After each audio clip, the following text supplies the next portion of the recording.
Oh, did you print off more? Yeah, I did that earlier. Hey, everybody.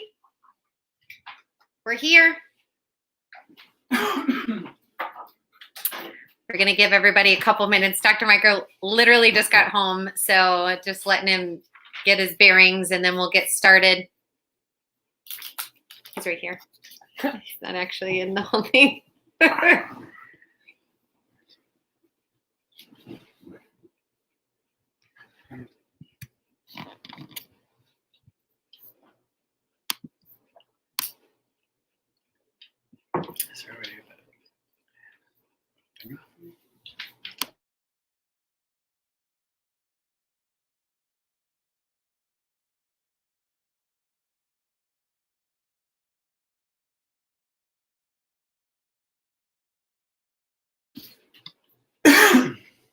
Hey.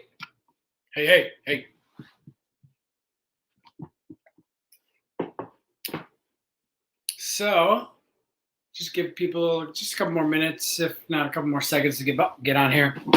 I'm excited. Are you excited? I am. I think Rue's excited. Yeah, Rue's in here. So Rue is our dog, if you don't know, one of our dogs. So if you hear like a ball squeaking or a dog barking or scratching or whatever, maybe a fart, it's not me, it's Rue. I don't know if I would believe that one. But I'm excited to talk about what we're going to talk about tonight. I learned a whole lot going through this. Biggest thing I learned: men and women are different. I didn't realize that at all. But the cool thing is, like, right now, like, a lot of places are starting to open back up, and right now, a lot of people are trying to figure out, okay, so my health is actually important. I think that's one big thing that I like looking forward from this, is that a lot of people are saying, hey, look, my health's important. What do I do? How do I take care of it? What's the biggest things that I need to do? And right tonight, we're going to be talking about, for men and women, we're obviously different. But even though we have differences, we have some similarities. Like 75% of our gene makeup is the exact same. But it's that 25% that has us leaning towards having a more propensity to get one disease over the other. But the cool thing is, like, I'm excited to be able to walk y'all through this and figure out, okay, so if I'm a male, this is kind of the things I lean towards, but these are also the simple steps that I can take to help not only build a healthy immune system, but a body in general. And that starts from above down, inside out. So I'm glad that we're doing this, especially right now. So if you're a man and we're talking about women's stuff, don't tune your brain off, because a lot of this stuff does cross the gender barrier. There's a few things that don't, but like I'll be talking about testosterone today. And yes, that's primarily a male issue, but women, you're supposed to have testosterone as well. So don't just be like, this isn't for me. And plus, a lot of you may or may not be married, or you want to get married. So a lot of those things, like I want to know what's the deal going on with my wife, and how can I help, or what can I do to help her create a better immune system. So let's get. I want to say hi to some people. We got Jamie, we got Lish, we got Sharon, we got Darby. Say hi to us, because we can't actually see who's on here. Like, this is an Instagram, so I have no idea. So it just tells us how many people are watching. So if you want to say hi to us, please say hi. Okay. Okay. I don't know. How do I change it? Oh, we just have to do this and then that. All right. So for those of you who do not know, I'm going to scoot in there and do the full thing. Yeah. Full screen major. So Dr. Cassie and I were in the middle, obviously. And if you don't know us, hi. Welcome to the webinar. And then on the right, they're seeing this the same I'm seeing this, right? Correct. Yeah. Okay. So on the right is Nikki. So Nikki's been working in our office since 2016. And we've gone through a lot of other employees. We've gone through some other employees. And Nikki, the thing about Nikki is she's always been steadfast, and she's always been our patient's biggest advocate. She pushes for, for us to change things to make sure that the patients are getting the best care possible. And I love that about her. She also loves like hiking. She loves adventure. So like if you're a male and you are, whatever, you can send your application to my email. I'll vet you. I'll put you through the process. And if you make the cut, then, we'll move forward from there. But like seriously though, she's freaking amazing. And she is single. So guys, step up, put on your big boy pants and ask her out. So, and then she's going to kill you for that. And then over there on the left, we have April. And April, we've known April since 2015. She's been a patient in our office since 2015. And just last year, she became a part of the team and she's got a freaking million kids, right? So she brings this maturity, but like also this mothering, nurturing, she's seen a lot of stuff. She knows the deal when it comes to like, she's got a big family, and making this work for a big family is not the easiest thing. When she first walked in the office, her and her husband said, hey, we've got to make sure that we do this and we do this for our family. So if you ever have questions like, how do you make this happen? She's freaking awesome when it comes to managing and figuring out how to but like help families take care of themselves. So with that being said, yes, this one, we are different. Yes, we are. So I'm going to talk about chromosomes. So we're going to get into I have a bachelor's degree in biology, and so I did take a genetics class back in the day, but still relearning that we are absolutely different all the way down to our genetics. So chromosomes themselves are structures that carry genes in our bodies that we get from our parents. So we're born with 46 chromosomes or 23 pairs. And unless there's a genetic mutation like trisomy 21, that means that you have an extra chromosome inside of these pairs. But the sex chromosomes are the XX and the XY. And so that determines the sex of a child and the set of instructions of how you would develop as a male or a female. So the X chromosome is considered a female chromosome, while the Y chromosome is considered the male chromosome. Now, how this works is because us as females, we only have the option to give a child an X. Like we don't have the ability to give a child that is in our womb a Y. So really it's the father that determines the sex of a baby. Get out of here. So the father will either give an X or a Y to the child, which will determine their sex. But what happens though when they look at genes and they go down is they find that X chromosomes are a lot bigger. Like there's 1,000 different working genes on an X chromosome, and there's less than 100 on a Y chromosome. And so what they found when it comes to health, besides like any genetic mutations, like from very beginning, like Turner syndrome, or you may have heard Klinefelter syndrome, and that's where they only have one X or they have XXY. But unfortunately, what happens a lot of times with those babies is they don't actually make it to full gestation. So what I'm talking about is that once you have become your full gestation, you are born, what happens with genes is that sometimes they can mutate. Like it is a real life thing, but certain diseases are only for men. Like only men can get them, women cannot get them. And it's mainly because of the one X chromosome and one Y chromosome. Now, how this works is that if anything were to mutate in a female's body, they have two X's. So if one mutates on the X, the other X chromosome can fill its place. Like there's like tag, you're in, this mutated, and it can very much heal itself. But what happens though is that in males, that if something mutates on the X gene, it doesn't have a tag, you're it to come in. So then things can start to develop in the body. Now, these are things like Duchenne's muscular dystrophy, hemophilia, like Hunter's syndrome that causes dwarfing and it causes abnormal bones, sometimes mental retardation that only happens in males. So that is where there's a difference in it. The likelihood of that those things happen is very slim.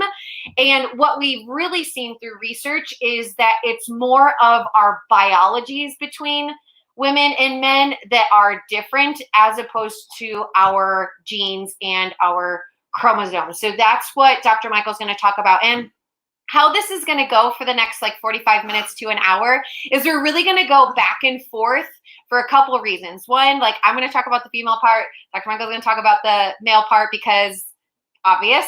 But number two, your attention span is about as much as a goldfish or less. And so we want to go back and forth. So hopefully that will keep your attention as we talk about kind of some heavy things.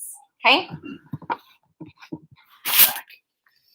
All right. So biologically, we are definitely different. When you look at a male and a female from their external appearance, we are definitely different. And then also internally, we're different. We have different reproductive organs. We have different genitalia. We have different hormone regulation. We have different sizes of our internal organs, but also our external appearance is different in size. Like men, we're on average about 25 pounds heavier than females. We are about 5 inches taller than females, and our waistlines are about 2 inches larger. So what that means is we have more stuff that fills up our space. You know, women are designed to have babies. Men do not. Men typically have more muscle tissue. Women have more adipose tissue. Men are usually more aggressive. Women are usually more level-headed. I mean, that's like a blanket statement. I don't think so. It happens in every situation, but, and then like, we have all of these differences that make us up. So like Dr. Kesley was saying, there are certain things that like men get, and there's certain things that women get. But again, I don't want you to tune out when we talk about the other. And my biggest thing is tonight, whenever you're watching this, we're going to be talking about a lot of different disease processes or symptoms or concerns when it comes to health. And what I want you to do is, if there is somebody that you're like, oh my God, like my dad needs to hear this. Like for me, I'll talk about this later, but I wish somebody would have told my dad what we're talking about, 30, 40, 50 years ago, and our family's life would be different. So if there's somebody you're thinking about, tag them in a post. We're going to be raffling off supplements. Tomorrow morning is when we're going to do it. So we're going to give people the opportunity tonight to be able to watch it and do whatever. So your comments, your questions are going to get you entered into that raffle. If you tag somebody in a post and say, hey, you need to check this out, that's going to give you 5 entries into the raffle. And then if you share this, or if you have a watch party or whatever, I don't even know what that stuff really means. But if you do that, we're going to get you 10 entries into that raffle. Only because we understand that like right now, people have time and they have the opportunity to take care of themselves. So if there is somebody out there right now who is praying for an answer, searching for an answer, and this webinar might be it for them, I want to give them the opportunity for that to happen. So what are we giving away? I don't know. How about a supplement of your choice? A supplement of your choice. I like that. Yeah. Sometimes we do things on the spot and I love it. So let's talk about the actual psychological difference between men and women. So it's not just everything that we've talked about before. Like there is a difference. And like if there is anything that is researched more than a lot of things, it is the mind and the differences between men and women's brains. Like they study usually the processing differences. They study the chemistry differences. They're trying to study the structural differences. And they're also studying the activity of our brains that are different. And when I was researching this, it was tough. There was so much controversy back and forth of what was true, what was untrue, what people found, what people didn't find. So I want to give you a couple things, but then I'm also going to flip it on its head at the very end. So what they found, though, is that men and women, they do have distinct perspectives and they often approach and interpret events differently. And it's not that one is better than the other, it's just they're different. And so women, it's known that we retain stronger, more vivid memories of emotional events than men do. And so then when we recall these emotional memories, we can usually do it quicker. We can also do it with richer and more intense words and just thoughts of what we see. Now, the other part of that they look at is they wanted to see like wiring of our brains. So they found that the male brain is wired from front to back. So they have very few connections between each hemisphere. However, women, on the other hand, have more wiring from left to right. So two hemispheres are interconnected, and they see that this is the reason that women, we can multitask, and women or men are very like one task, really good at doing it. I thought about our nephew Kanan, because they use some of these things that when a man really gets focused on a task, or whenever he plays video games, literally so many things can happen around, and he literally has no idea of any part of it. And I was like, I can see how that can be a thing. But women, we can do 20 things at one time. And that's what they've seen, is that our brains are more interconnected than they are with men. But here is where I'm going to flip it on its head. They also did studies where they took pieces of men and women's brains. They gave them to the researchers. They gave them to the doctors. And they were like, tell me the difference. Like, is this a male brain or a female brain? And there's not enough evidence to say they know the difference structurally between a woman or a man. The other part of all of this, and if you've listened to us speak enough, you'll know we talk about brain plasticity or neuroplasticity, meaning that your brain can change, that what your brain looks like today, how it responds today, is not necessarily what happens 10 years from now, that we actually can change the way that our brain responds, the way that our brain thinks. And so we know that life experiences also, as you're growing up, affect the development of your brain. So whether or not you were in a home where people fought, where it was loving, where you had things, where you didn't have things, you have a single mom, you have a single dad, like those types of life experiences can change inside of here. So that's where all of the research is literally like, we don't really know exactly what's happening. There is no black and white when it comes to brains.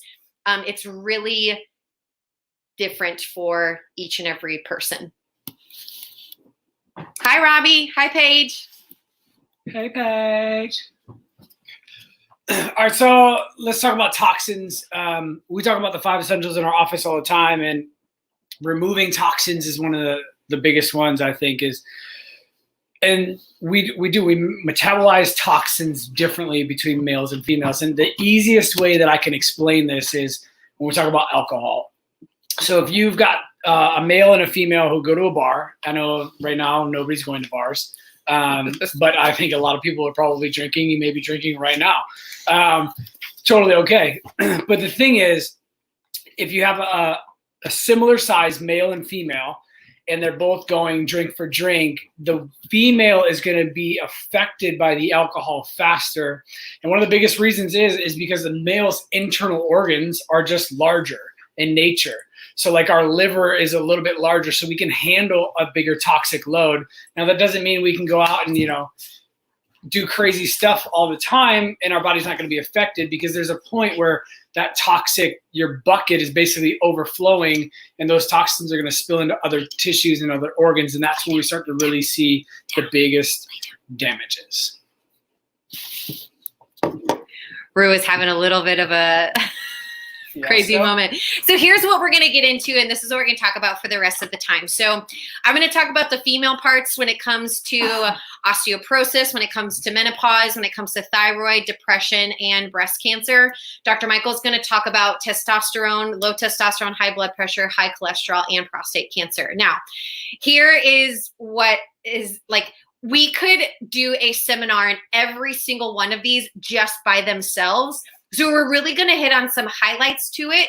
And the way that it's going is like, we're going to talk about what each one of them is. We're going to talk about the natural health strategies that you can do to help. And then we're also going to put a supplement to it, because we do want to talk about supplements. We get questions about supplements a lot. So we want to make sure that you are educated on it. Guys, this is real life with the puppy. So let's first talk about osteoporosis and menopause. I'm going to start with osteoporosis. Before we really get into it, though, I want you to understand, you may have an increased risk for any of these diseases that we're going to talk about tonight. You may have it run in your family. You might have like increased risk of really getting these diseases. And we want you to know that just because that is the case does not mean that you will get the disease.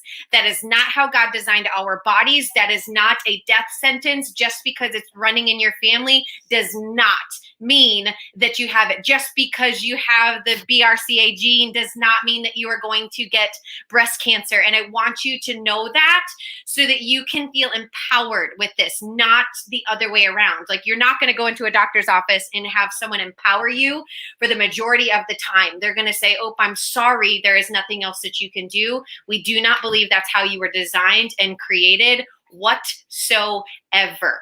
Okay, so let's talk about osteoporosis. I think that sometimes when we think about osteoporosis, like we think about bones, but when you think about your bones, you might think they're just bones, like they're like the spine that we have in our office where it's not real bone. But what we need to remember, though, is that bones are living tissues. Like, they are made up of cells. They are made up of blood vessels. They are made up of proteins. They are made up of vitamins. They are made up of minerals. So bones have lots of functions, including providing support for your body, keeping you upright, protecting vital organs like your heart, your lungs, your brain, and your spinal cord. But also, it's where it provides an environment for marrow, help building red blood cells and cells inside of your body. It also acts as a storage for minerals. And what osteoporosis is, though, it's a degenerative disease of your bones that now interferes with the vital functions that they serve for you. And so our bodies are in this constant bone building and breaking down our entire lives. But what happens, though, is that when this process becomes out of balance, the bones become weak. And so that's why osteoporosis is literally called porous bones. Like, osteoporosis means porous bones, like a sponge where it should be nice and hard. It is now becoming weak, and there's pores inside of it. The scary part about this whole entire thing of osteoporosis is that it is a silent disease. It can be developing over lots of years, but you don't even notice it. You have no idea that it's happening. So here's how it usually sometimes goes. So depending on the amount of bone loss that you have, now you get these scans called DEXA scans where they check to see what your bone density is. And if it's caught soon enough, it's not actually called osteoporosis, it's called osteopenia. But so often what happens is that it's not detected in osteopenia stage, it's detected in osteoporosis stage. And they found that around 10 million Americans have osteoporosis and 44 million at least have low bone density. And the biggest reason and the causes of why osteopenia and osteoporosis happens is due to inactivity, it's due to aging, it's due to hormonal imbalances, long-term use of certain medications, steroid use, low vitamin D levels, emotional stress, and nutritional deficiencies. I'm like spitting everywhere. You're so lucky this isn't in real life. But the nutritional deficiencies they see are calcium, magnesium, vitamin K, phosphorus, manganese. And so the reason that osteoporosis is referred to as the silent disease is because we are not even aware that it's happening until a bone is broken. So bone loss is this gradual, it's painless, and there's usually no symptoms. However, there are things that could indicate that it's happening. One of them is that you might notice that you're getting shorter and shorter, or your spine starts to curve to the side. But hip fractures are the most serious complication of osteoporosis. And so women, we are more likely to develop osteoporosis because of our reproductive hormones, especially estrogen. So estrogen affects our bone mass. And what happens is estrogen helps to activate vitamin D's ability to absorb calcium. And so when estrogen levels drop, which is usually around menopause, this starts to increase what's called osteoclastic, which is the breaking down of bone inside of our bodies. So then now that leads me to menopause. And so for women, menopause is this dreaded process that nobody wants to go through. And that's probably because all we hear about is how awful it is and how much it sucks. If you want to give me an amen, you can. But here's the thing, like menopause is a part of the natural aging process of women. So no matter who you are, where you come from, like if you are a woman at one point in your life, you will have to deal with menopause. So I'm not going to say today how to stop menopause from happening. I'm going to tell you how to support menopause when it comes. So what happens with this? I think the best thing that I've seen for our older patients as they go through this process is to not look at menopause like it's this illness or this medical diagnosis, but as a natural part of what you're going to go through. It's a natural part of aging. So what happens in menopause, there are usually things that happen first, which is known as perimenopause, when these symptoms start to happen, but it's not considered menopause until you've not had a period for 12 months.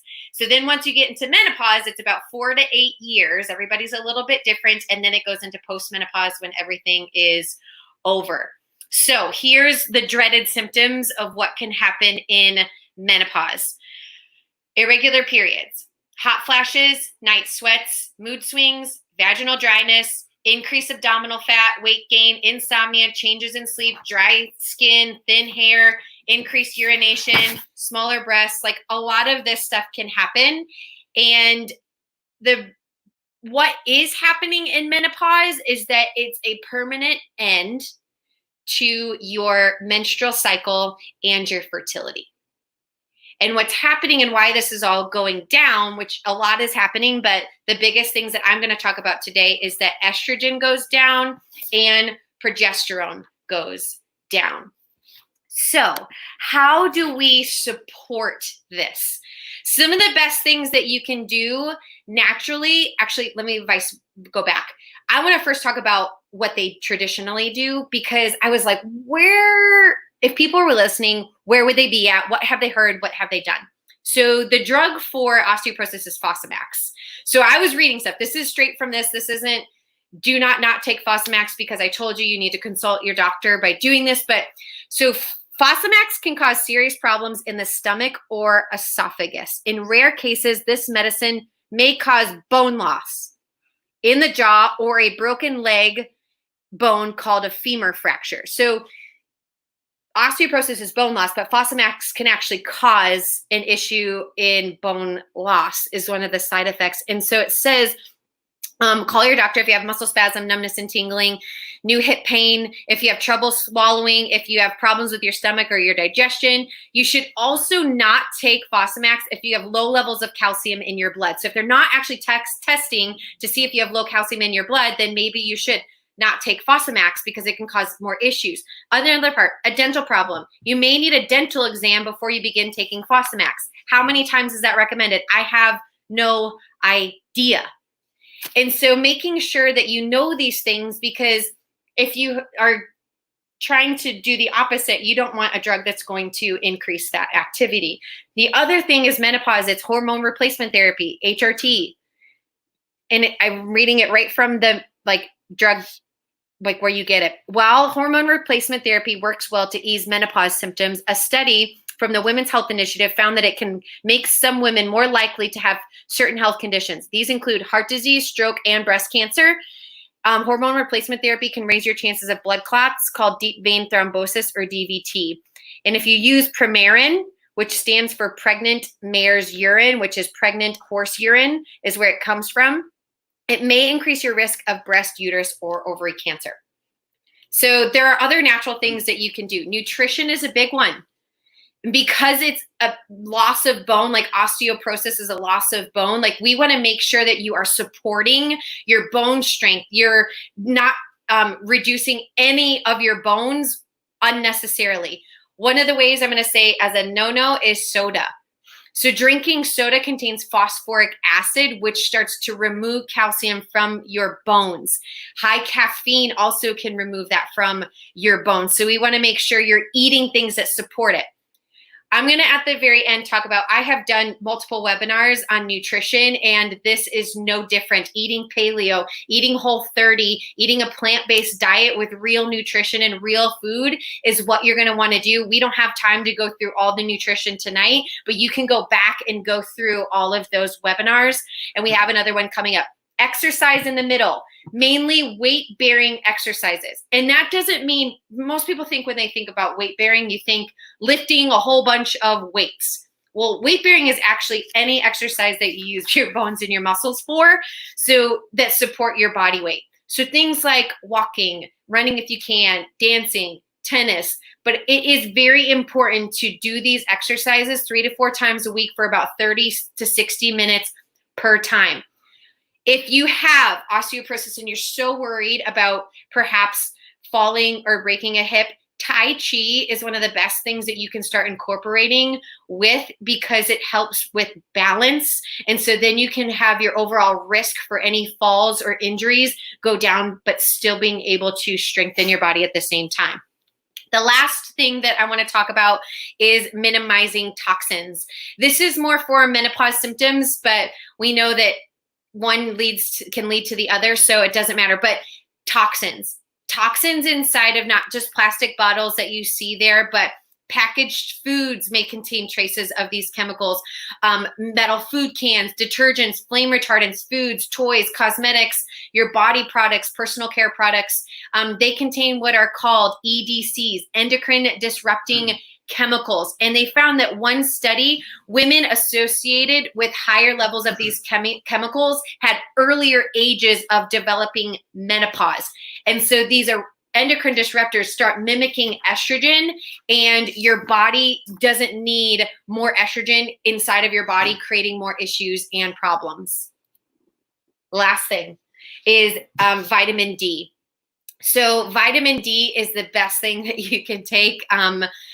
It's one of my favorite supplements. It's a supplement that we do not miss ever, but it's essential when it comes to bone health. Like vitamin D, when it comes to a deficiency in vitamin D, it leads to rickets. And you may have heard that. It's like softening or weakening of bones because of vitamin D not being there. So it promotes bone strength. It promotes the absorption of calcium inside of the body. It's also involved in the metabolism of phosphorus. That's another key thing for your bone health. And so we want to make sure that you're taking it. You get it from the sunlight. So get outside so you get more vitamin D, but make sure that you're taking 5,000 to 10,000 IUs. The best way is to test it to see. You can get a vitamin D test at doctors and our offices as well. Make sure you text April and she'll make sure to set some aside for you. It's 15% off tonight. All right. Oh, this is a free thing. Nikki's going to post it. It's a link to healthy aging. It's just everything that we went through in a combined thing for free for you guys tonight. Nikki will put the link up there. All right, so let's talk about low T. So low T means low testosterone. And 25% of men over the age of 30 get diagnosed with low T. And as we age, that percentage increases. Sorry, I was just looking at the comment.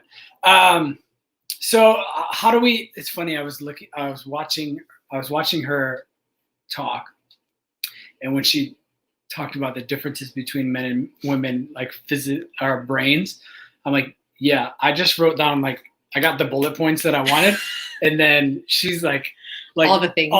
I'm like, no. I just want to know what is it? How do I fix it? Let's go. So when we talk about men and low T, it's going to be lower energy levels, lower muscle mass, infertility, erectile dysfunction, decreased sex drive, slow growing hair or the loss of your hair. But the loss of your hair can also be high testosterone. So it's kind of a tough one. You can't just base it just solely off of that. Loss of bone mass, weight gain, poor sleep, and then gynecomastia. Yeah. So what that is breast tissue being formed in men. And obviously we don't need that.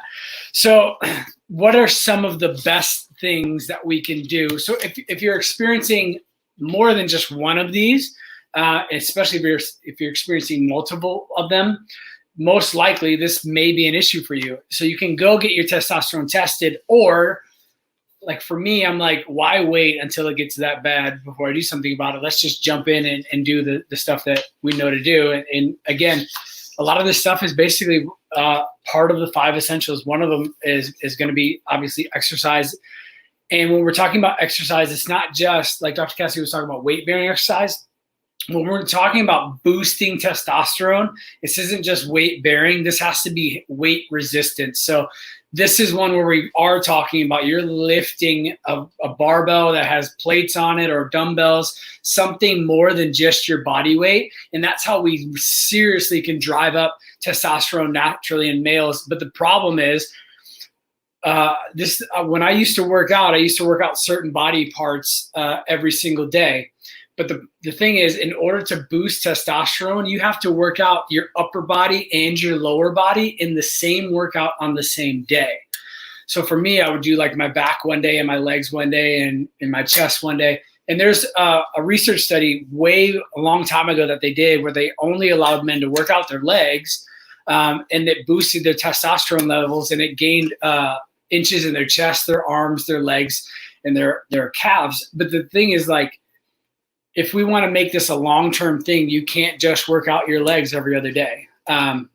It'll look kind of funny, but your body will just begin to start breaking down the tissue instead of building new tissue. So the best exercises you can do are deadlifts, because you're using your entire body. A clean, and you could do a clean, straight clean, or you can do a clean and jerk where you actually raise the bar up over your head. Again, you're using your whole body. And for people who are like, I can't start with that stuff yet, the burpee is the best exercise, hands down, for working out your entire body, building your aerobic and your anaerobic cardio at the same time. So if you just like, I don't know what to do, I have no idea, start with a burpee. You can YouTube the burpee. You can find thousands of variations, but it's a simple exercise that will work out your entire body. But what they're saying is you've got to work out 3 to 4 times a week.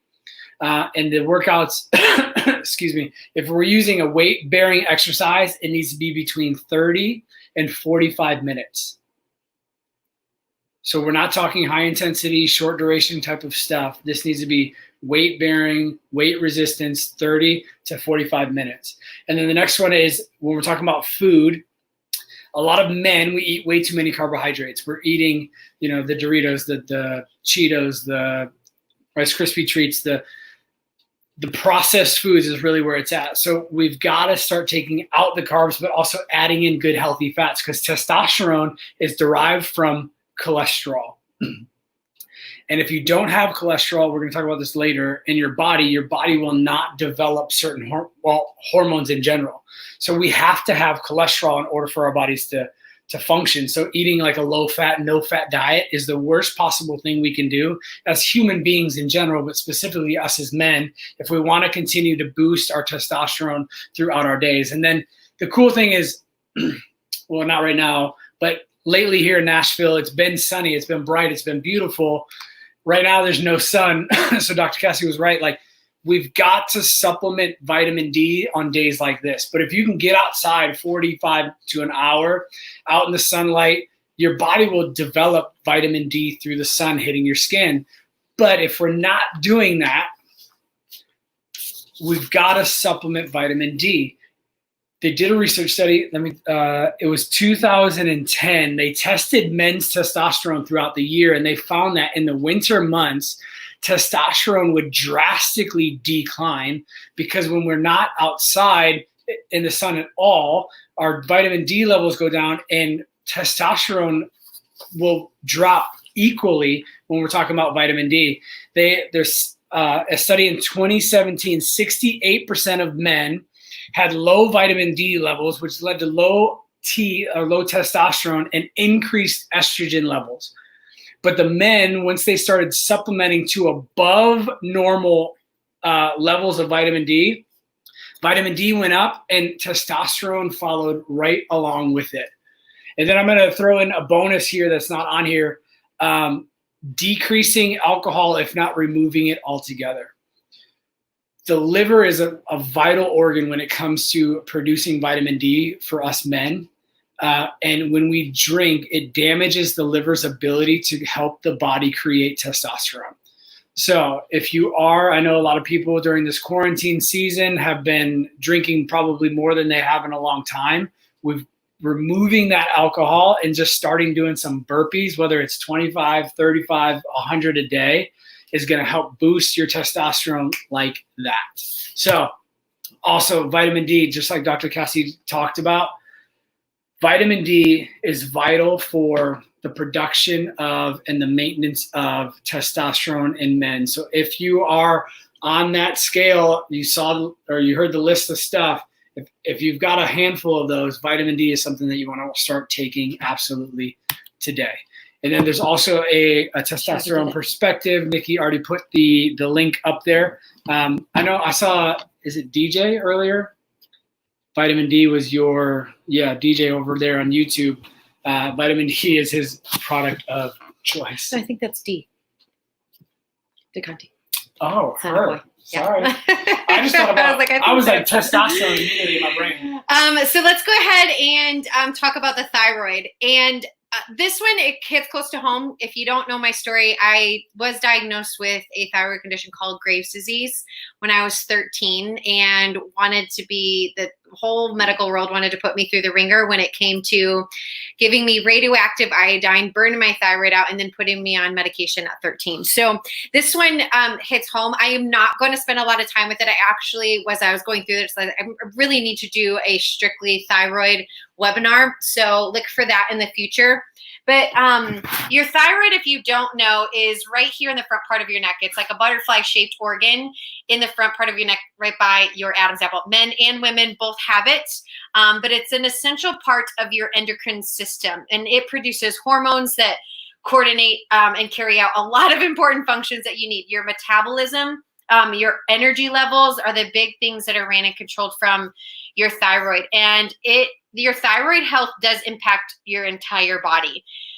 Some of the symptoms that I want to go through of like how you might know that your thyroid is not working properly are tiredness, fatigue, unexplained weight gain, joint and muscle pain, constipation, increased sensitivity to cold, dry and thinning hair, brittle nails, a puffy face, a slow heart rate, memory issues, even depression, heavy or irregular periods, or even trouble becoming pregnant. Now, there are terminologies of thyroid issues called, there's hypothyroid, which means that your thyroid is not working as fast as it should. There's hyperthyroid, where your thyroid is working a lot faster than it should. Now, Hashimoto's is an autoimmune disease, which is the most common cause of hypothyroid, and it affects women 10 to 15 times more than it does men. Then there's Graves', which is what I was diagnosed with, which is also an autoimmune where your body starts to attack it, just like Hashimoto's,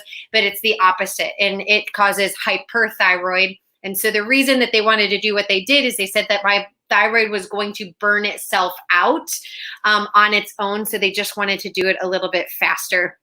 And so the biggest thing that I have found with not only myself, but with patients that we see with thyroid issues is that so many of you have an underlying thyroid condition without it ever being diagnosed. I hear so often, I swear it's my thyroid, but I get it checked and there's nothing wrong, or they say that it's not my thyroid.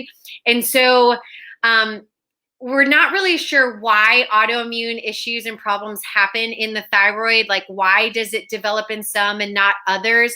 But there is some speculation that it's a combination of things. So I wish that the thyroid problems were easy and it was just like wham, bam, and that's all I did and I was better. But it was a combination of things. And so they've seen poor diet, they've seen food sensitivities, they've seen poor lifestyle choices, infections, and toxins all play a bigger part in the thyroid. And I'm going to add in there, which they don't, is chiropractic. And that was the biggest thing that changed stuff for me, that I tried different stuff, but it wasn't until I got adjusted that it changed everything. Now, the other part of this that they might not see that there's a thyroid problem is because they're not doing the proper testing, or they only do a section of it. And if you're on your phone, screenshot this. If you're on your computer, screenshot this and send it with you. There's a lot of functional medicine doctors that will do these tests for you and understand them because they spend more time with you instead of just 15 minutes of like, oh, we'll just do the first couple. And if it's not there, then I don't know what's wrong with you. There could be other parts to this, and that's why it is a very complex. But if you suspect that there is a thyroid problem inside of your body, I highly recommend getting tested and getting as many of these as you possibly can done. It's a complete and total panel that will help us to see what could possibly be missing in your body. So then let's talk about a couple things. So the very first thing that you can do is chiropractic care. So one of the common signs of thyroid problems is usually persistent neck pain that you might not really realize, but these same nerves that right here that could cause neck pain are the same nerves that go and control your thyroid. So a subluxation or a misalignment in C3 through C7 vertebrae in your neck may also be associated with thyroid problems. And so some of the also, like when you've had thyroid damage for a long time, it can go out into the periphery of your nerves and cause issues like numbness, can cause tingling, can cause pain in other areas of your body. And so you want to make sure that everything is supported. At the very end of this, I'm going to go through how you can get checked if you have never been checked for your brain being able to be connected to your body. Nutrition. Now, your gut health plays a very vital role when it comes to your thyroid health. There's a lot of things that can trigger inflammation in your body, like food sensitivities. I highly recommend getting tested for food sensitivities when it comes to thyroid, because there's a lot of food sensitivities. Gluten is the biggest one, but things like sugar, dairy, corn, soy, refined vegetable oils, additives, and preservatives, like they can harm your health and cause leaky gut, which would cause your body to then react into an immune response that it doesn't normally need to do. Now, what I want to talk about right now, though, with thyroid, no matter what, like gluten needs to be taken out. It's one of the very first foods that you need to eliminate because gluten can be very damaging to your thyroid. The other one that you see there is chemicals. And so minimizing toxins. There's hundreds of toxins everywhere. I talked about this with menopause, but like with women, toxins inside of the body love to go to organs that are highly like replicating cells over and over and over again. So our thyroid, it goes to our ovaries, it goes to our uterus, because those cells are constantly changing because we go through a menstrual cycle. It changes 4 times in 28 days. And so we don't want those toxins to be metabolizing inside of our organs and staying inside of there. The one that's most common is actually in our drinking water. And so drinking water contains, like, you want to make sure that you filter it, but it contains a lot of heavy metals, fluoride, sometimes even medications. And so we don't want those inside of our bodies that can wreck our thyroid. Rue's back. So one of the things that I recommend supplement-wise, it's what I did. I got adjusted. I changed my food, and then I got onto the detox system. Girlfriend, you are going to have to go down. So the detox system looks like this. It's a 2-part system. We're exposed to toxins all the time. But what happens, though, is that the cell detox, what's inside of the cell detox is chlorella, milk thistle, spirulina. And what it does is it goes into your cells, binds to those toxins that are inside of there.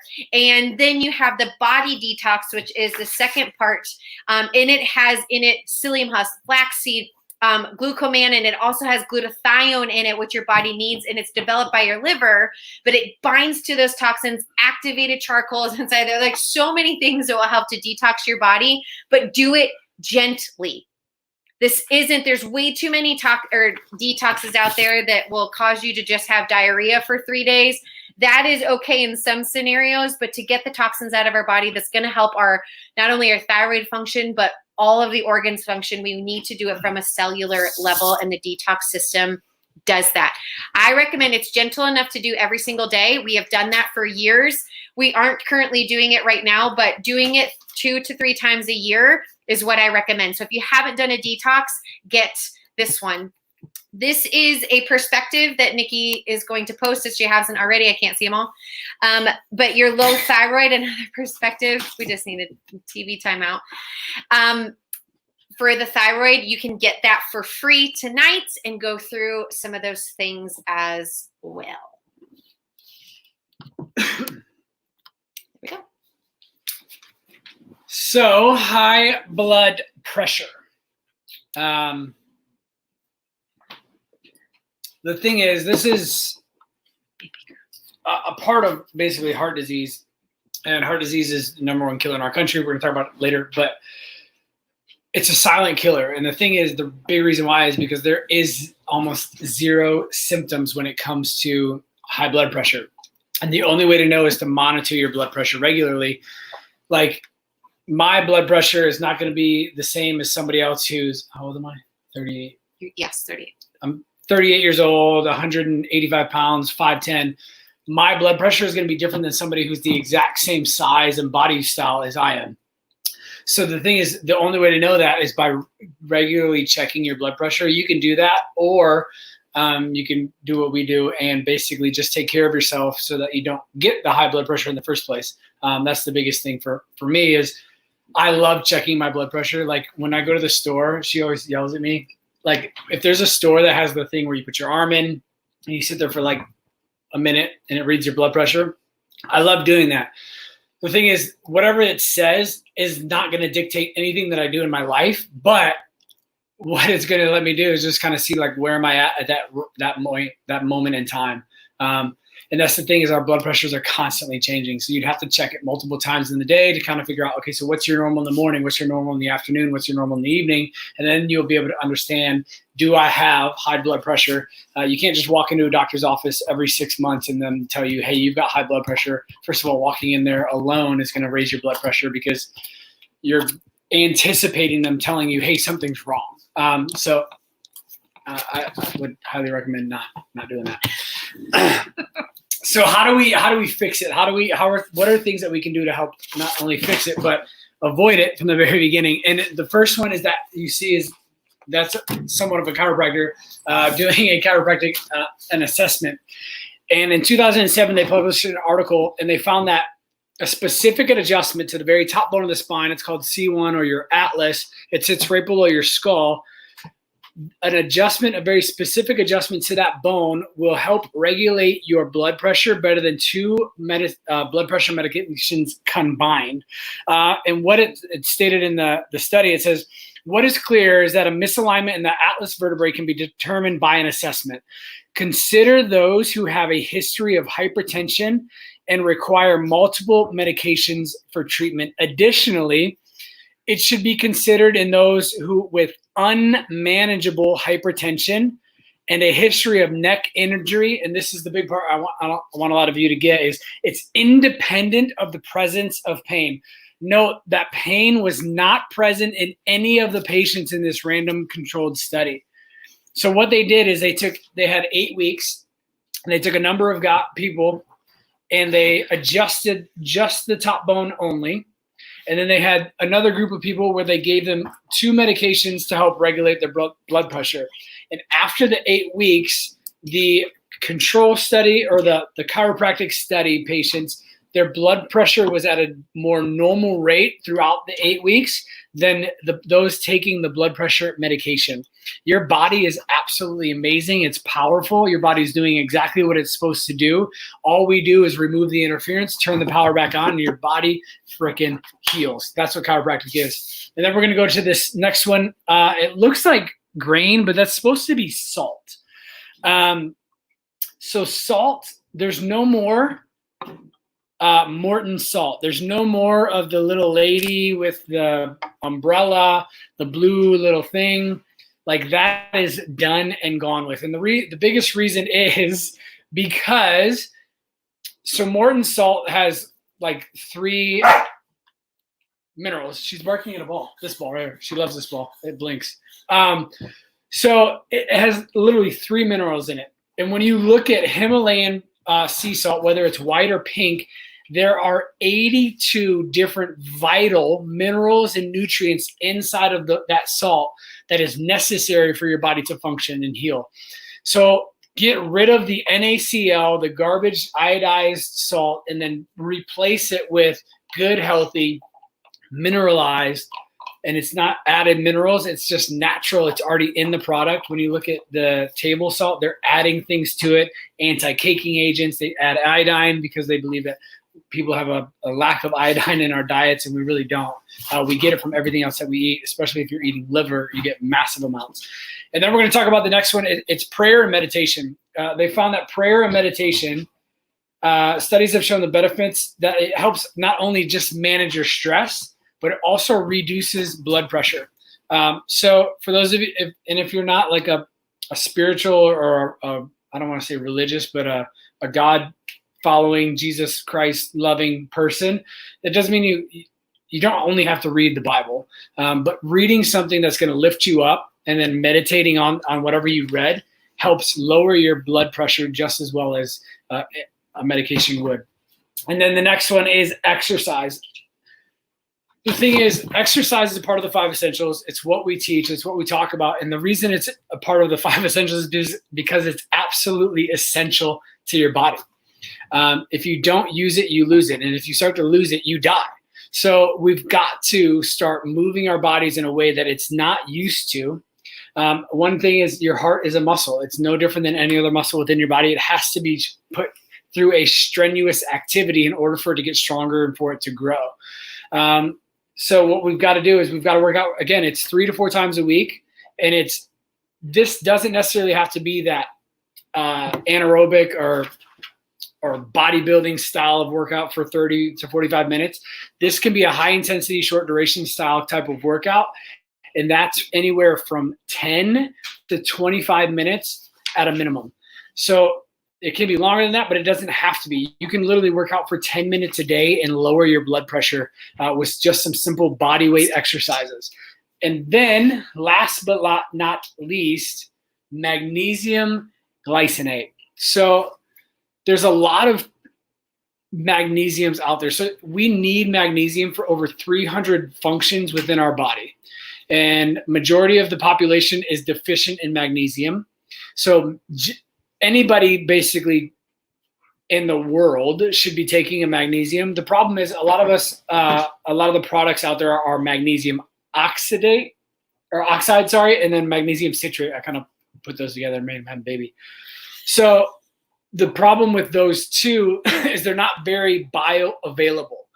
But when we put magnesium glycinate in the body can react to it, respond to it, and use it immediately. You don't have to take anything else with it. The body just knows, okay, I've got this substance, I need it, and it knows exactly what to do with it because we have this amazing innate intelligence within us that drives every single function within our body, and that's what we get to unleash not only when we adjust the body, but when we start working out, when we start taking the proper nutrients, the body will begin to heal.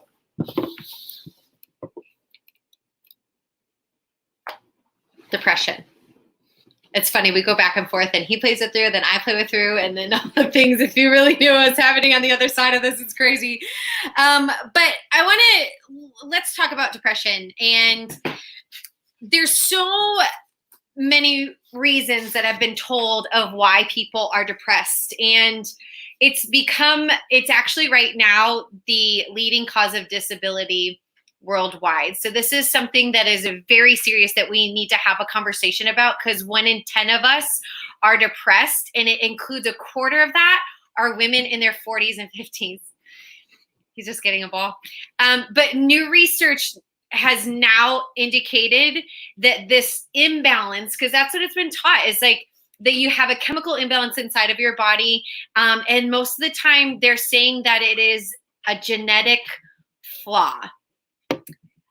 But what they're really finding is that it is can be multifactorial. What they're seeing, though, that I want to talk about is the toxicity or severe nutritional and lifestyle-based deficiencies that are causing massive brain inflammation. And so then that disrupts normal neurological processing inside of our bodies. And so I want to talk about those being the cause of depression. And so my hope is to really just give you some realistic strategies for not only you or maybe a family member that can ease the the feelings and the burden that depression puts on us. It's like this blanket and we don't quite know what to do with it. So the other side is that if we don't address some of these lifestyle causes, that the pharmaceutical industry, if you don't know, like there's dozens of these blockbuster drugs that they use to treat, and they make billions of dollars every year. And some of you, it has saved your life. So, and I am not here to say stop taking those medications. You cannot, because the FDA has also made sure that they put and mandated labeling to require them to say warnings such as the increase of suicide risk, which is one of the things that they are supposed to prevent. So this is not something that you can just stop taking cold turkey. There are greater risks for this. But unfortunately, like none of these drugs treat the cause of a chemical imbalance. They just merely treat the symptoms and come with a lot of side effects. So one of the things that they say, though, is that if it does work for you, usually it works for a little bit and then it stops working. Like the second that you get on it, something might happen and you might be like, oh my gosh, this is so great. And then it starts to wear off. But what they're seeing is that scientists are believing that the reason that that would work for you is actually due to the there's a mild anti-inflammatory effect that antidepressants have on our brains, not a chemical neurotransmitter regulation that they are marketed and sold for. So that's why, and the reason that this is because natural anti-inflammatories outperform antidepressants in clinical trials. Like these natural anti-inflammatories are exercise, sun exposure, omega-3 fatty acids, curcumin, resveratrol, and adaptogenic herbs like ashwagandha. They outperform antidepressants. And so some of the things that you can do, though, causatively wise for lifestyle is your nutrition. Eating an anti-inflammatory nutrition plan is the best thing that you can do. Like your brain is made up of primarily water, fat, and cholesterol. So we want to make sure that we are receiving those building blocks for our brains to be able to function and rebuild a damaged brain. So reducing sugars and grains, getting rid of any unhealthy fats and increasing your healthy fats, changing the meat that you eat so that it is full of all the good things that you need. I have tons of the webinars that go through all of this. So Nikki has posted them. So make sure that you go back and you go through all of the nutrition. The second thing, it's mindset. The best thing that you can do for depression is to get outside on a regular basis and like going to a park every day, take a walk, do deep breathing outside. Like nature is its own healer. Like God gave that to us, and you need to find ways to get in nature, and you're going to see an improvement in your mood and your mental clarity by doing that consistently. Oxygen and exercise. So exercising daily or moving daily, bike, walk, run, lift weights, dance, yoga, move, whatever it is, find something or multiple things that you love that will challenge your body. Like since the 1900s, like researchers have researched this, and they know that exercise decreases depression. There's so many studies that go through it. And what's crazy about this is it's absolutely free. And they've seen that the follow-up for patients, that long-term effects of staying off of antidepressants and having a mental boost is exercising daily. The last thing is chiropractic care.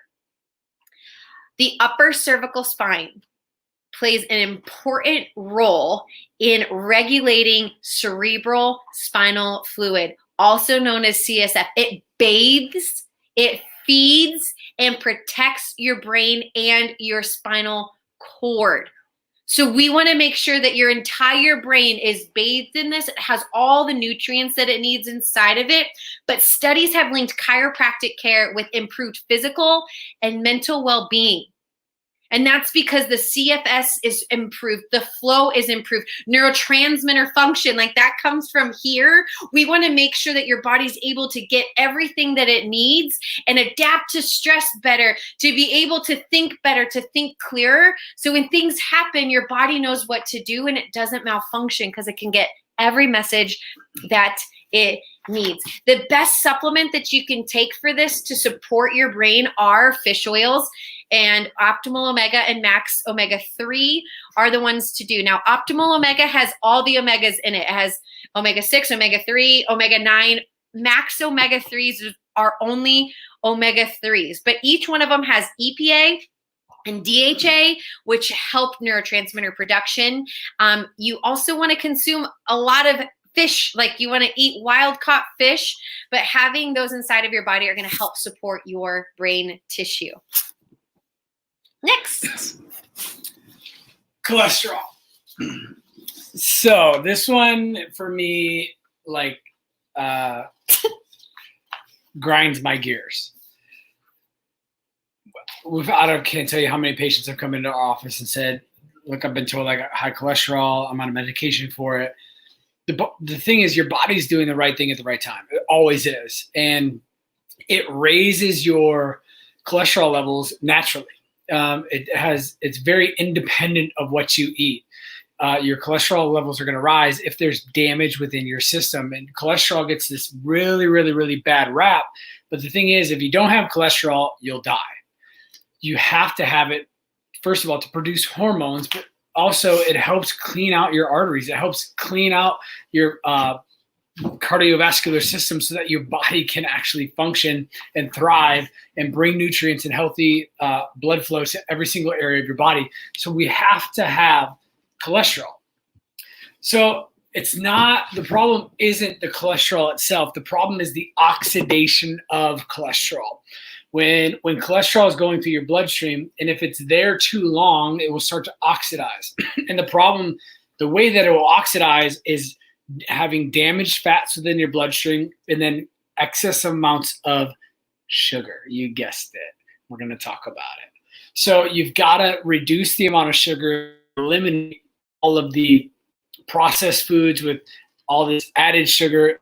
Natural sugar is great. You know, you're eating your fruits, you're eating your vegetables, you're going to get sugars through those. You don't need to be adding in the Cocoa Krispies, which are delicious, by the way, the Rice Krispie treats, the ice cream on top of it, the cakes every, celebration. All of these things are going to throw your body, your internal environment into haywire and causing your cholesterol levels not just to rise, but to start to oxidize. And that's when we start to see the damage to the inside of the artery. So if you're looking at that picture, that yellow part is where the cholesterol is actually oxidized and damaged the cell lining of your arteries, which makes it harder for your blood to get through. And that's where we get things like high blood pressure. So that's why these are all interlinked. They're all interrelated. They're all interconnected. So how do we deal with this?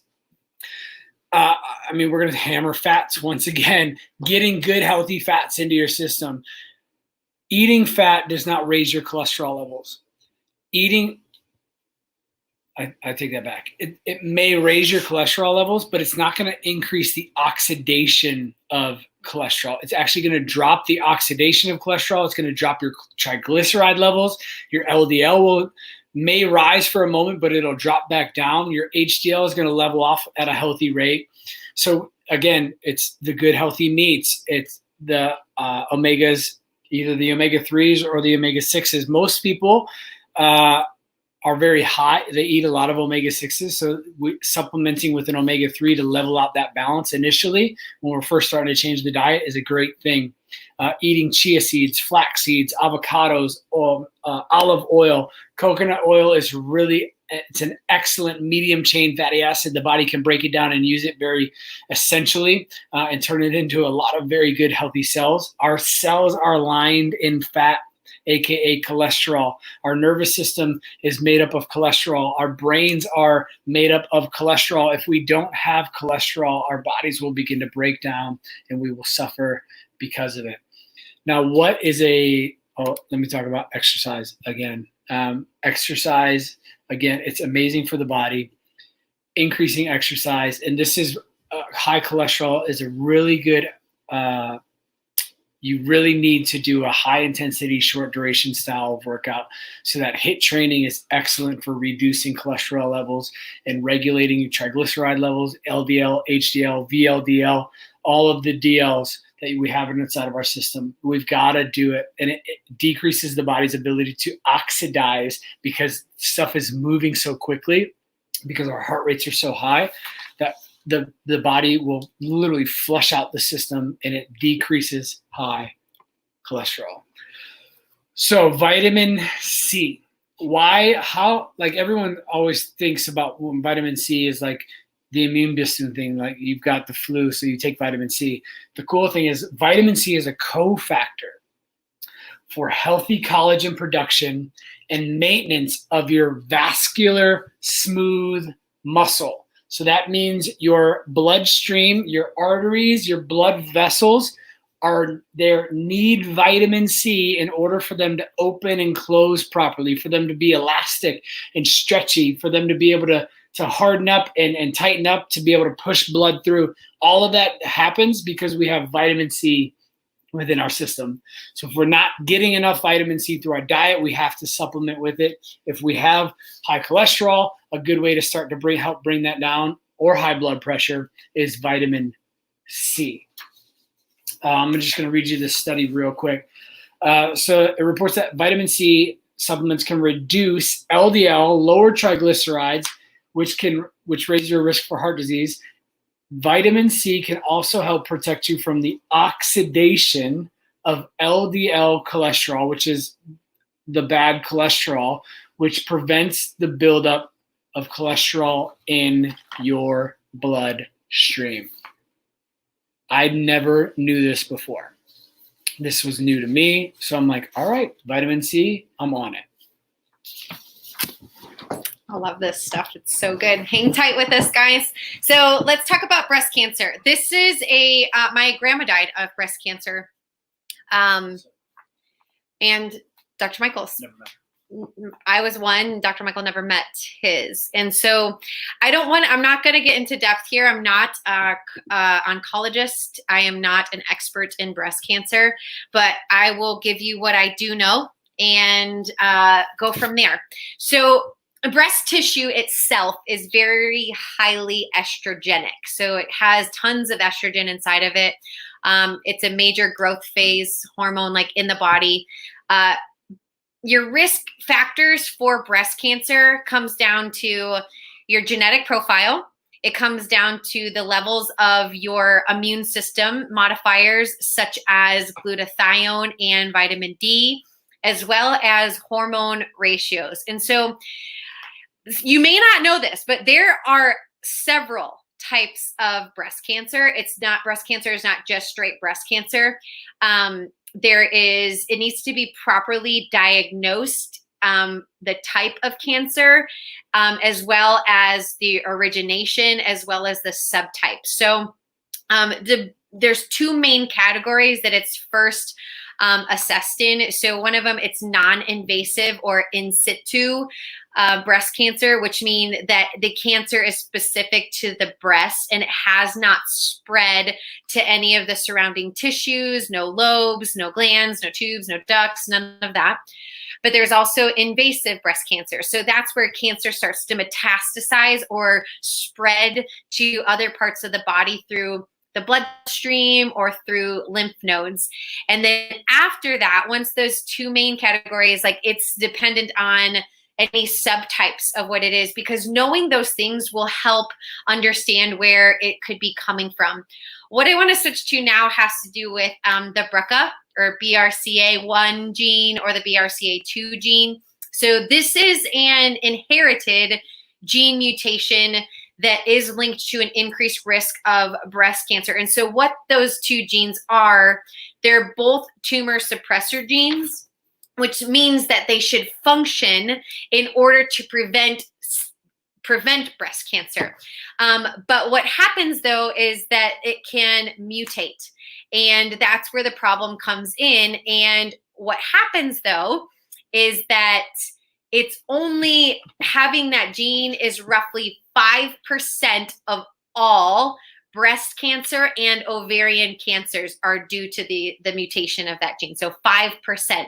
Now, another 10% of breast cancer cases are individuals that have a family history of breast cancer, but that don't carry the BRCA gene. So that leaves us with 85% of the rest of breast cancer cases. They occur in women who do not have any previous family history of breast cancer.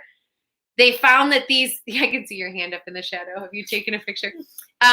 These are cases of what are known as epigenetics or environmental stressors, such as toxicity or emotional stress that can cause a breakdown or a mutation of the genetic structures of our bodies that lead to cell proliferation. So that means we have control of 85% of it. And now it could be a genetic mutation, but we so often just put it in a box when only that's the case 5 to 10% of the time.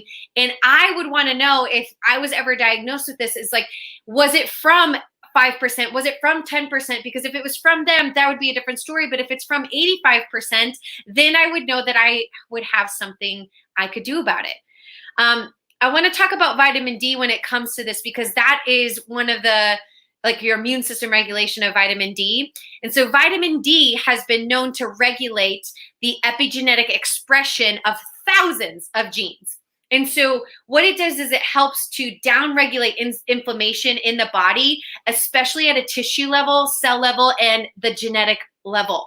And so it can be a key that can make sure that you're reducing your cancer risk, especially if you have the BRCA gene. Like, they have done powerful papers and studies, like this specific one in January of 2013 in the Journal of Cell Biology. Her team showed that vitamin D inhibits the breakdown of what's called 53BP1 in non-tumor cells. And during this study, they found that treating the BRCA1 deficient tumor cells with vitamin D restored higher levels of this 53BP1, which helps to decrease cancer cell growth. So vitamin D is very important. You want to make sure that you are getting tested for vitamin D. It needs to be upwards 50 to 80, your test.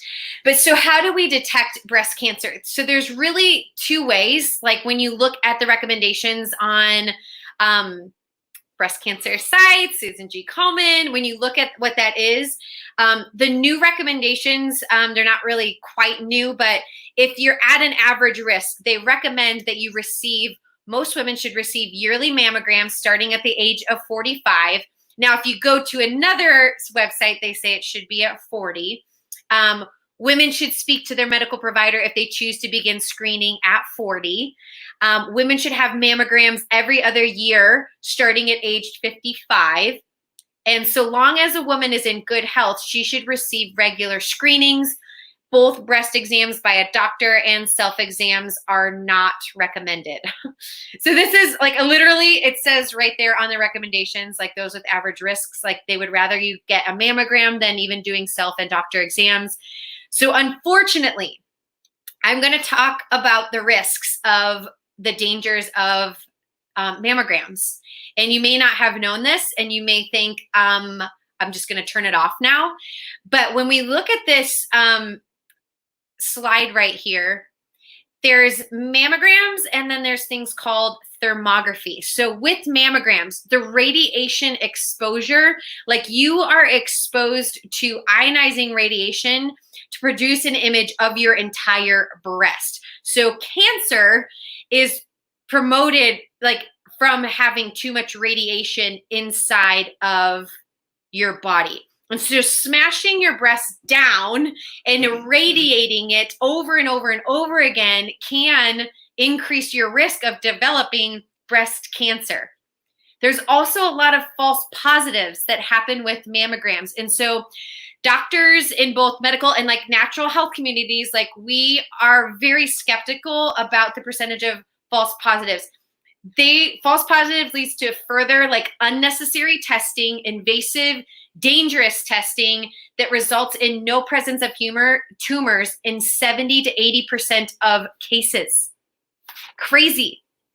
Then the financial burden and stress, like you have to go through, I have never had one before, I just know.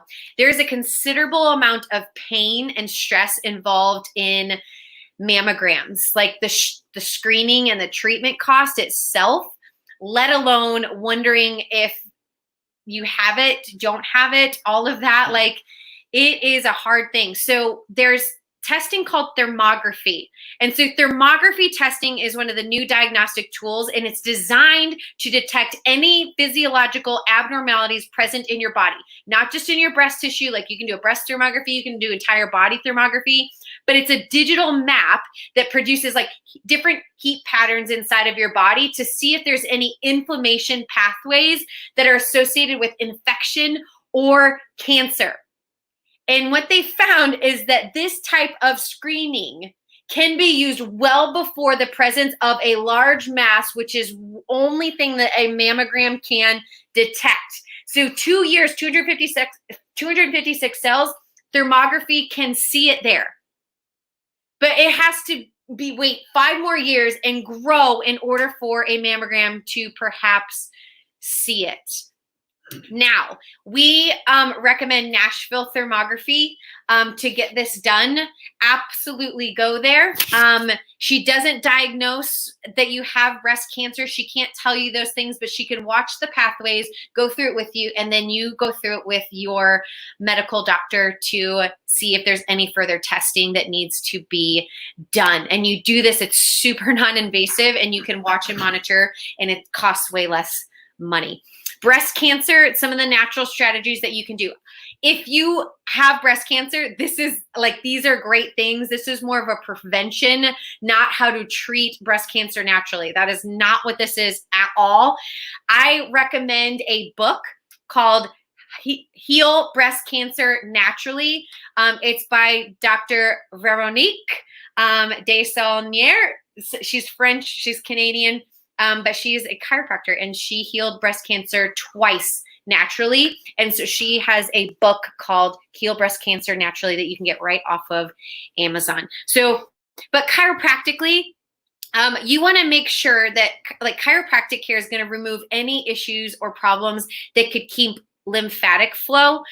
So that surrounds your entire nervous system on top of it. So we want to make sure that that right there is moving and working like it should, like especially in this upper chest region. What does our posture look like most days? It's like this. So we're humped over. And so then it's smashing every nerve that's going out and supplying healing to your breast tissue and to your armpits and to your arms and to your hands and to your fingers. So we want to make sure that your body is clear of any nerve interference. Nutrition. The best thing is eating an anti-inflammatory diet, plant-based nutrition, making sure that you're getting coconut products, avocados, healthy fats, grass-fed butter, olives, olive oils. Intermittent fasting is huge, huge for any type of cancers. That's what you're going to see in the natural healing world. I am doing a workshop on intermittent fasting in about a month, so make sure that you get on that. This third one is your mindset. They have done studies showing that patients with any type of depression or anxiety have a worse overall outcome in all types of cancers in general.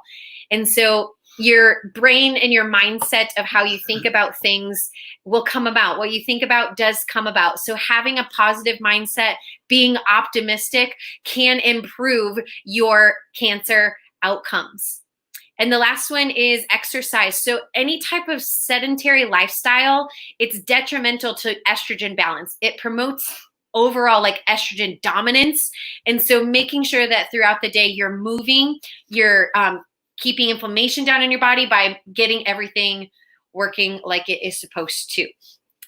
The best thing that I can recommend is getting all of your vegetables, like the amount of plant-based nutrition needed for cancer, but not only just your whole entire life. Like, this isn't treating cancer. This is just providing your body with the nutrients that it needs.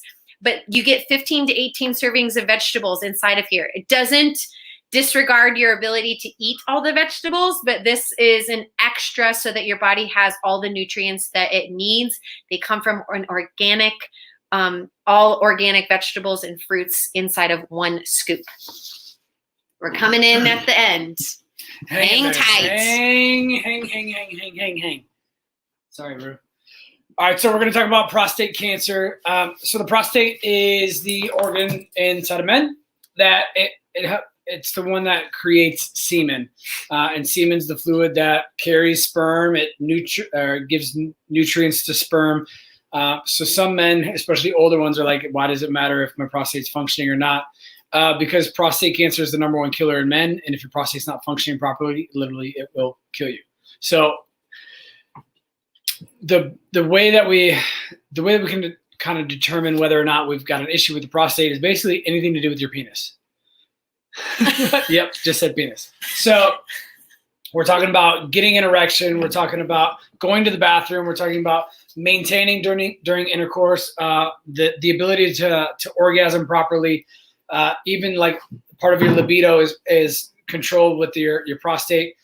So if we've got any of those issues, if this isn't like you have them all issue, this is like any single one of these, we need to get your prostate checked. I don't do it.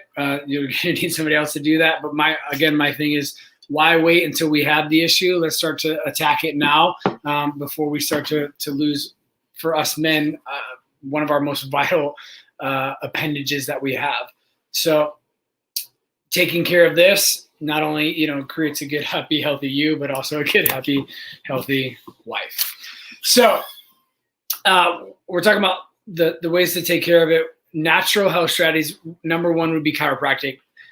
One of the side effects of a prostate issue is low back pain. And the reason is because the nerves that exit out of the lower part of the spine go directly to the prostate. So if we have damage or interference in the nervous system in the lower part of the spine, not only is it going to go to the muscles of the low back, but it's going to go directly to the reproductive organs of the male. So if we can remove the pressure off of the nerves, get the prostate functioning better, your body will begin to heal. And then the cool thing is what we talked about, the concerns with the prostate issue, they start to go away, and we're able to live and do things that us men are meant to do. We're talking about nutrition. So the big thing, Dr. Cassie talked about an anti-cancer diet. Biggest things are adding in cruciferous vegetables. And we're going to talk about like the 3 big vegetables that we want to add in. Cabbage, broccoli, and cauliflower are probably the 3 main things you want to add into your diet to help your body avoid getting cancer. Not necessarily, again, we're not treating it, but avoid your body getting cancer in the first place. And then getting your mind in a good state. Depression and anxiety raise cortisol levels within the body. Cortisol will create a immunocompromised state within the body, increasing your body's chance of getting, specifically for men, prostate cancer.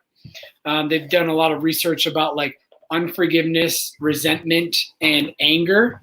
It increases your risk of prostate cancer. So for those of us men who feel like we're, emotionally not all there, great, stable, figuring it out, we've got to figure out how to control our emotions, and it will also help us control our organs, specifically your penis. Working out again. Exercise was shown to decrease the risk of prostate cancer by 30%. And this study, they talked about both weight resistance training and high intensity short duration training. And it's 3 to 4 times a week. We got to be doing this. And strength training, again, it's 30 to 45 minutes. High intensity, it's 10 to 25 minutes at a minimum. And then the number 1 supplement, this is the number 1 most researched supplement in the entire world. And it's curcumin. It comes from turmeric. The really cool thing is we have the guy who creates some of our supplements, his name is Dr. Vita. He has a lab out in Vegas. And what he did is he analyzed over 100 different supplements in the United States. And it was specifically turmeric supplements, looking for the active version of curcumin inside of those supplements. So let's say the supplement had 100 milligrams of turmeric within it, and we're looking for the active ingredient curcumin, what he found was all of the supplements that he tested had 1 or less than 1% active ingredient within it. So that's why you can go to Costco and you can buy a bucket of turmeric and you're going to pay $14 for it. And really what you're going to get is about 10 milligrams of actual active curcumin within it. Curcumin is known, it inhibits inflammatory signaling pathway highly implicated in prostate cancer. That was a study published in 2009. It's also useful properties for preventing cancers associated with inflammation such as prostate and breast cancer. So this is a vital, vital supplement for us to be taking if we are trying to, if we know we have family history, if we know we have a propensity for, if you're a man, prostate cancer, if you're a female, breast cancer, curcumin is something that you've got to be taking. We're going to go all the way over here because we've got a sleeping dog praise. So the one thing that we do have in common, however, is heart disease. So it is the leading cause of death amongst men and women. And I was looking on the CDC to see what they said, and it's actually the leading cause of preventable death in the United States. So preventable death, this is something that we can absolutely do something about, that we're creating ourselves. Like, it is sometimes called the disease of Western modern civilization, because before the 1900s and like even before then, like, it was less common than it is today. Like, it has gotten so much worse as we have industrialized our country. And it's crazy, like, to really think about what happens. And like, every 40 seconds, someone in the United States has a heart attack. In America, over 800,000 people have a heart attack every single year. Of those, the majority of them are their first heart attack. 200,000 though, they've already had a heart attack. And the conventional treatment for this is a list of a combination of things. They'll say to you, oh, you need to like eat right and exercise. Well, what does that even mean? They don't tell you. Or depending on what you have, it's high blood pressure medication, high cholesterol medication. That is all an indicator of heart disease, coronary heart disease. Like, if you have a heart attack, that is heart disease. And that's usually the first sign and symptom for most people. Or they'll give you aspirin as a prevention, or you'll take aspirin because your father had a heart attack, so you want to prevent it, but they show that there's no studies that it actually increases your risk of hemorrhagic stroke by taking aspirin when you haven't ever had a heart attack in the first place. But the side effects of what that does, on top of high blood pressure medication, a diuretic, plus high cholesterol medication, you're usually not on one, and if you're on them, you're on them for your whole entire life. And so knowing that we can prevent this, like, we want to make sure that you have the action steps, because 95% of heart disease related is from cellular inflammation in the body that we are creating from our lifestyle choices. So we're talking about men and women.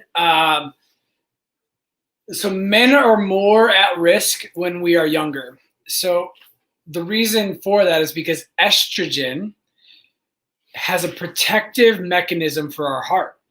So when we're younger, in our teenage years, in our early adulthood, we have a lot of testosterone pumping through our system. So we have a very decreased amount of estrogen. So that increases our risk of heart disease when we're younger. And then as we get older, testosterone drops a little bit and estrogen will start to rise just slightly in men. The thing is, with women, post-menopause, estrogen will drop drastically. So women are more likely to get heart disease later in life than we men are. And the thing about the diagnostic testing for heart disease, it's very easier to diagnose a male because our hearts are bigger and our blood vessels are bigger. So they can use more external or non-invasive types of testing in order to find it. So they'll use like an EKG or an echo to be able to figure out if a male has heart disease. Dr. Mertz at Cedars-Sinai Hospital states that women tend to have clear testing but still have heart disease. So they'll use like an EKG or an echo on a woman and they won't find anything because their arteries are smaller than ours.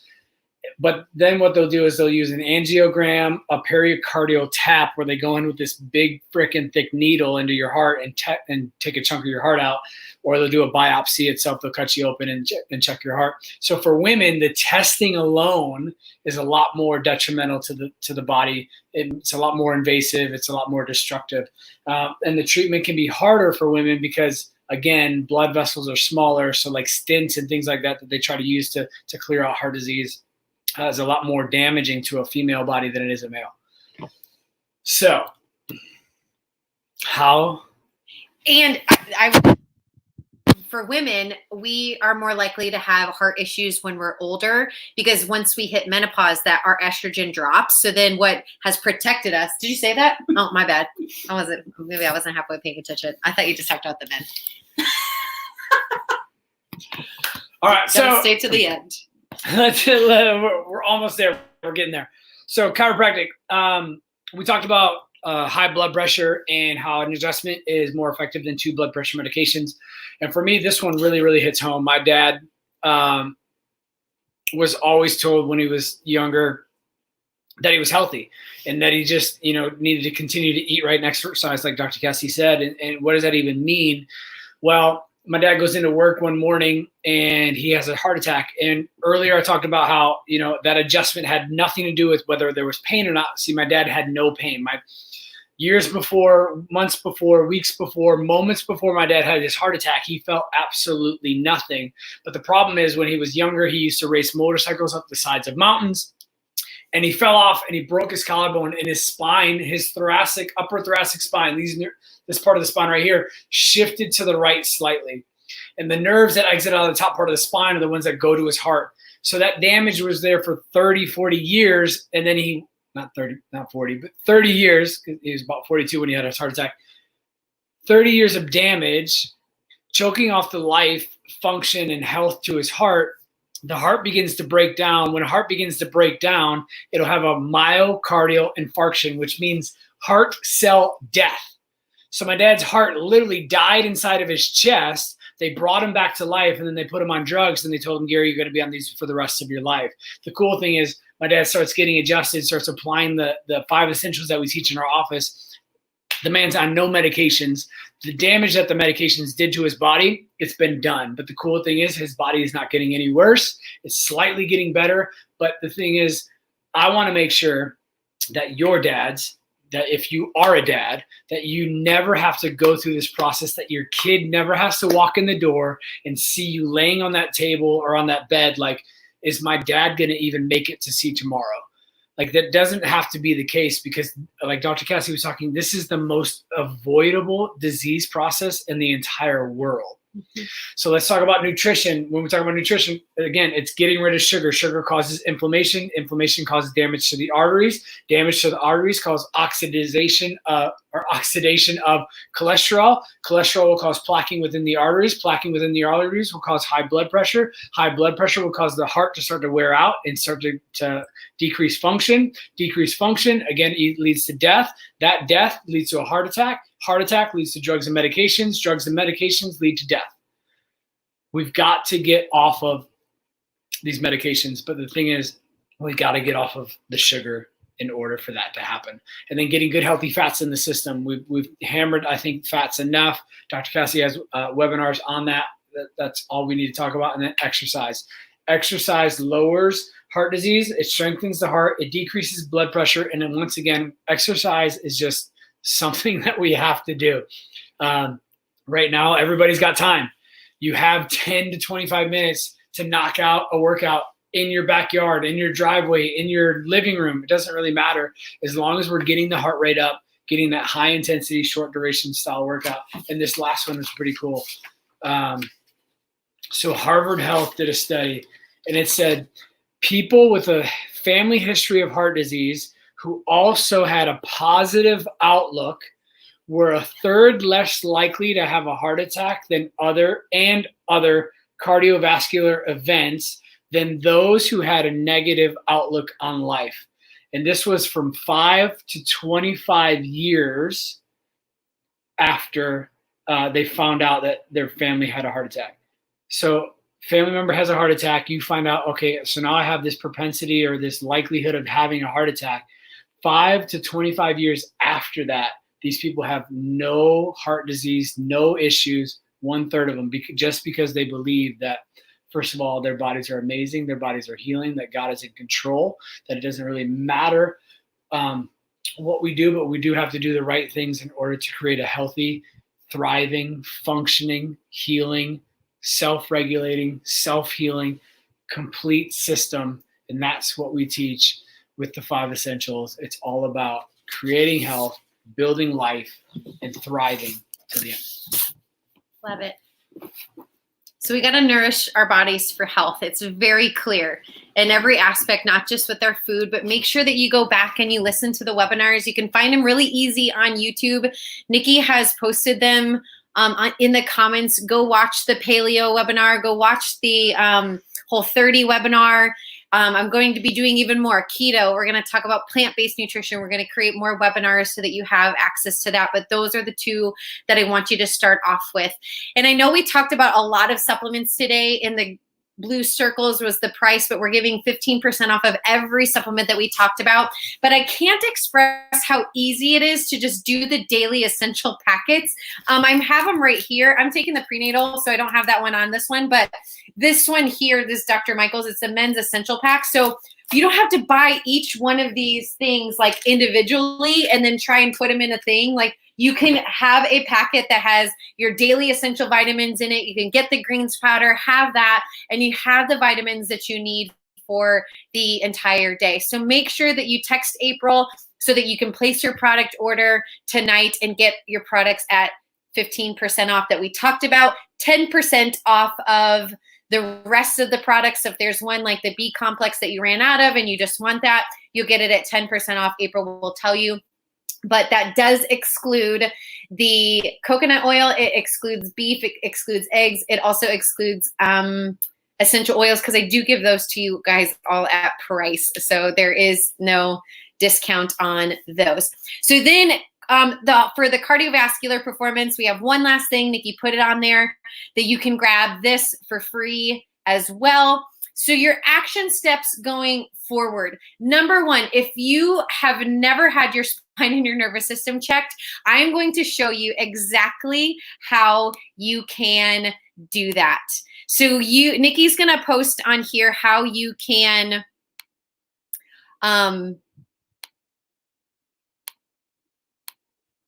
the link directly to what this is. So this is our website, MajorFamilyChiropractic.com. She's going to send you the link that I'm going to click right here. I click request an appointment, and this is going to come up.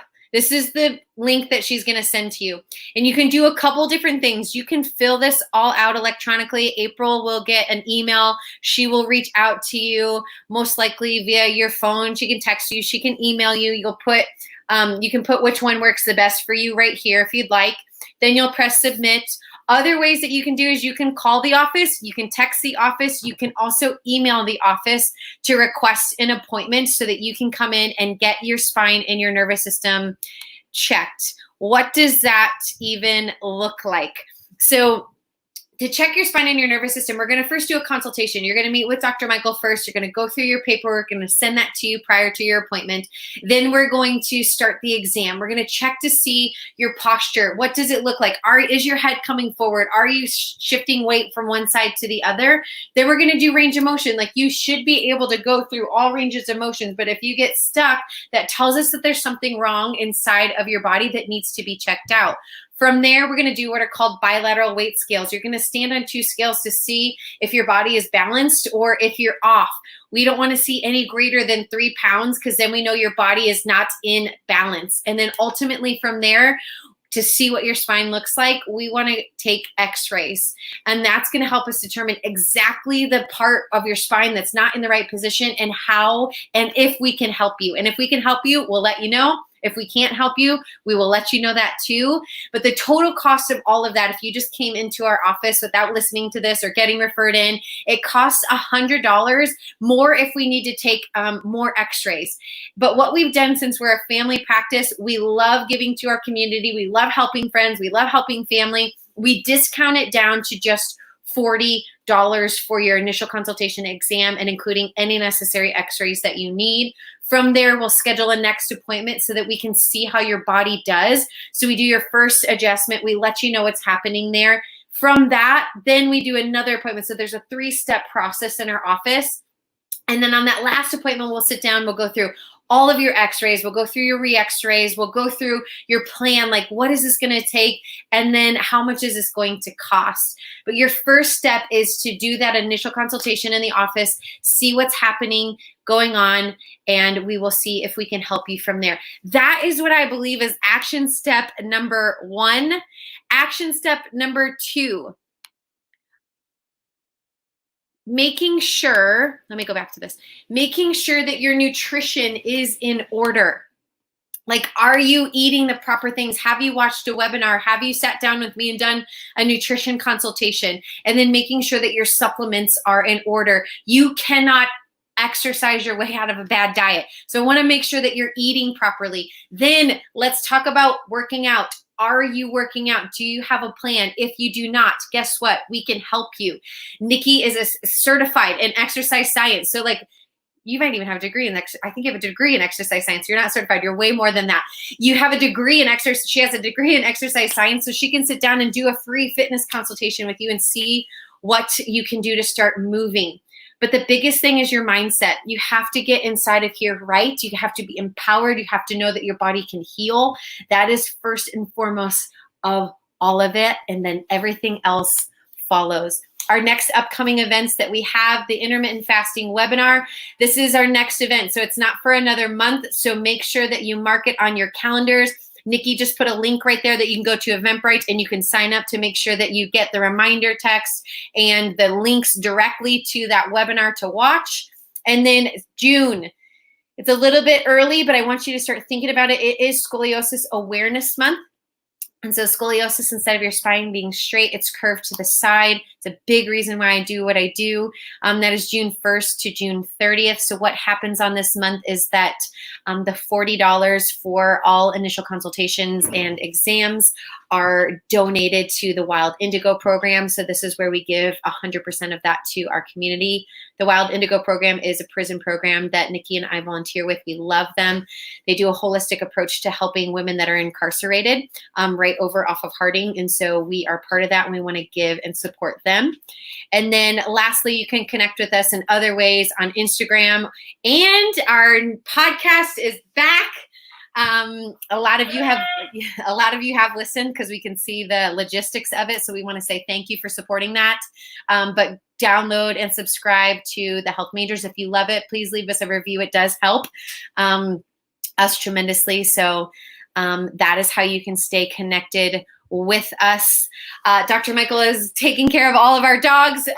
We know we have to be on another call that we've missed the last 45 minutes of with our church, but we want to say thank you for being on here. Listen to this.